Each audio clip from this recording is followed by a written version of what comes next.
పొగాకు రైతులకు భరోసా కల్పించేందుకు ఆగస్టు 5న తూర్పుగోదావరి జిల్లా దేవరపల్లిలో వైఎస్ఆర్సీపీ అధినేత వైఎస్ జగన్మోహన్ రెడ్డి పర్యటించనున్నారు.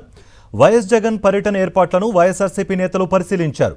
రాష్ట్రంలో పొగాకు రైతుల భవిష్యత్తు ప్రశ్నార్థకంగా మారిందని ఆవేదన వ్యక్తం చేశారు. రైతులు రోడ్డున పడ్డా కూటమి ప్రభుత్వం పట్టించుకోవడం లేదని వైఎస్ఆర్సీపీ నేతలు మండిపడ్డారు. పొగాకు రైతులకు అండగా ఉండేందుకు వైఎస్ జగన్ ఆగస్టు 5న దేవరపల్లికి వస్తున్నారని మాజీ మంత్రి గుడివాడ అమర్నాథ్ చెప్పారు. ప్రభుత్వం మెడలు వంచి రైతుల కష్టాన్ని తీరుస్తారని భరోసా ఇచ్చారు.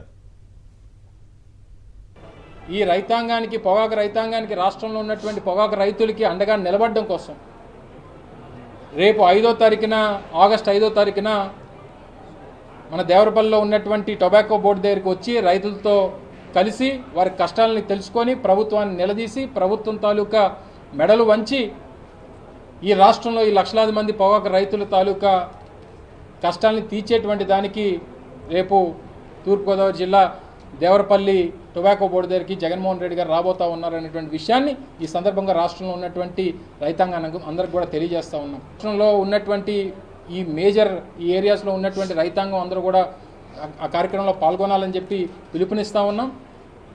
జగన్మోహన్ రెడ్డి గారి తాలూకా పోరాటానికి అండగా నిలబడమని, వారి పక్షాన జరుగుతున్నటువంటి ఈ పోరాటంలో తప్పకుండా ప్రభుత్వం దిగిరావాలని, ఇంకా 15 రోజుల్లో వాళ్ళకి న్యాయం జరగకపోతే రోడ్డు మీద పడేటువంటి పరిస్థితి వస్తుందనేటువంటిది ప్రభుత్వాలు గుర్తించాలి. మరిన్ని అప్డేట్స్ కోసం ఛానల్ ను సబ్స్క్రైబ్ చేయండి. నోటిఫికేషన్స్ కోసం బెల్ ఐకాన్ పై క్లిక్ చేయండి.